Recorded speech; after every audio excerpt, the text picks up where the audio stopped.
Assalamualaikum warahmatullahi wabarakatuh. Perkenalkan, nama saya Fitri. Saya perwakilan dari kelompok 4. Di sini saya akan menjelaskan rangkuman bab 1 yang berjudul beriman kepada kitab-kitab Allah Subhanahu wa taala. Di dalam Al-Qur'an disebutkan bahwa ada 4 kitab. Yang pertama, kitab Taurat. Kitab Taurat diturunkan kepada Nabi Musa alaihissalam. 2. Kitab Zabur diturunkan kepada Nabi Daud alaihissalam. 3. Kitab Injil diturunkan kepada Nabi Isa alaihissalam. Dan terakhir, kitab Al-Quran diturunkan kepada Nabi Muhammad SAW. Pertama saya akan menjelaskan kitab Taurat. Kitab Taurat adalah salah satu kitab suci yang diwahyukan Allah Subhanahu wa taala kepada Nabi Musa alaihissalam. Kitab Taurat menjadi petunjuk dan bimbingan bagi Bani Israel. Taurat merupakan salah satu dari 3 komponen, yaitu Torah, Nabi, dan Ketubin. Disebut Biblia atau Alkitab. Kitab Taurat mempunyai isi pokok kitab Taurat dikenal dengan 10 hukum atau 10 firman, yaitu 1. Tiada Tuhan selain Allah Subhanahu wa taala. 2. Jangan menyembah berhala. 3. Jangan mempersekutukan Allah Subhanahu wa taala. 4. Suakan hari Sabat atau hari Sabtu. 5. Hormati kedua orang tua. 6. Jangan membunuh. 7. Jangan berzina. 8. Jangan mencuri. 9. Jangan bersumpah palsu. 10. Jangan menginginkan hak orang lain. Kedua, kitab Zabur. Zabur adalah kitab suci yang diturunkan Allah Subhanahu wa taala kepada kaum Bani Israel melalui utusannya yang bernama Nabi Daud alaihissalam. Ayat yang menegaskan keberadaan kitab Zabur yaitu Al-Quran Surah An-Nisa ayat 163. Kitab Zabur berisi kumpulan ayat-ayat yang dianggap suci. Ada 150 ayat dalam kitab Zabur yang tidak mengandung hukum, tetapi hanya berisi nasihat-nasihat, hikmah, pujian, dan sanjungan kepada Allah Subhanahu wa taala.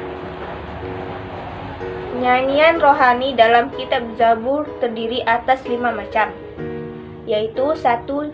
Nyanyian untuk memuji Tuhan atau liturgi. 2. Nyanyian perorangan sebagai ucapan syukur.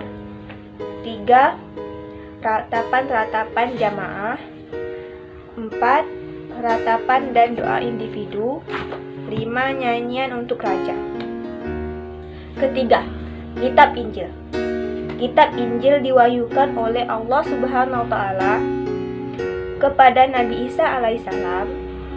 Kitab Injil mengandung keterangan ilmu tauhid mengesahkan Allah Subhanahu wa taala. Dalam kitab Injil mengandung juga keterangan tentang akan lahirnya nabi yang terakhir dan penutup para nabi dan rasul yang bernama Ahmad atau Muhammad sallallahu alaihi wasallam. Kitab Injil dan Taurat yang sudah mengalami perubahan dan penggantian yang dilakukan oleh manusia. 4.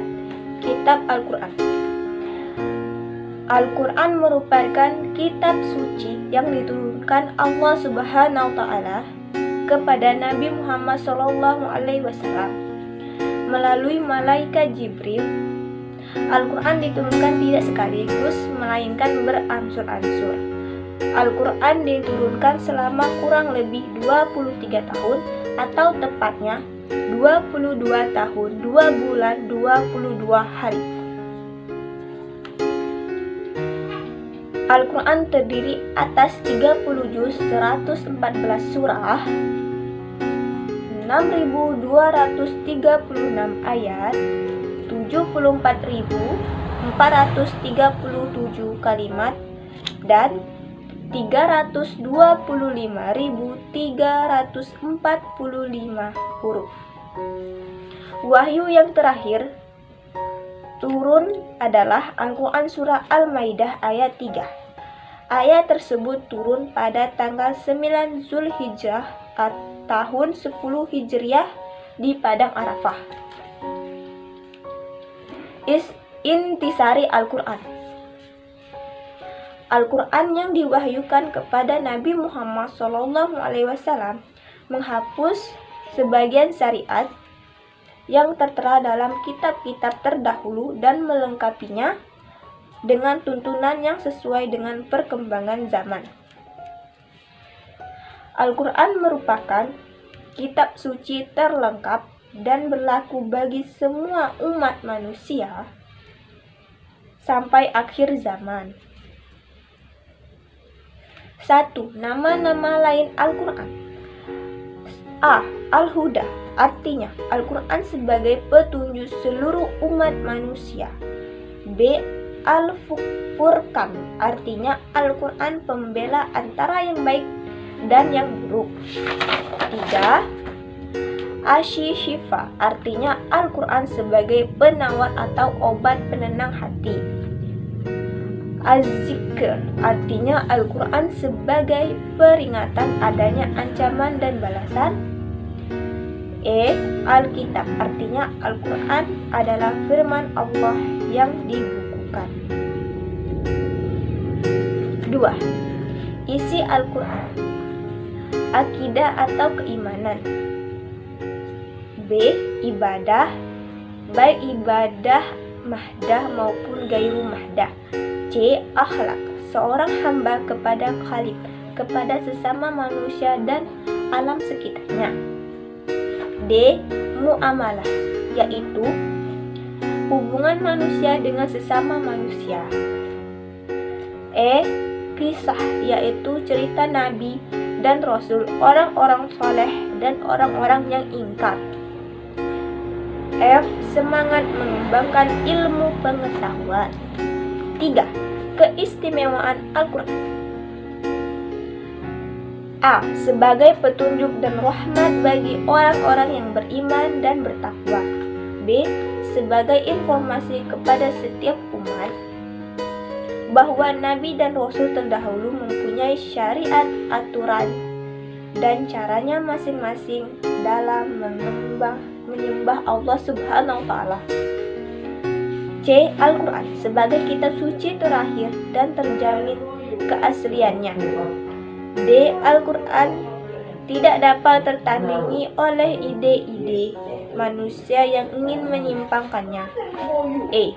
Membaca dan mempelajari isi Al-Quran merupakan ibadah. Baiklah, sampai di sini penjelasan dari saya.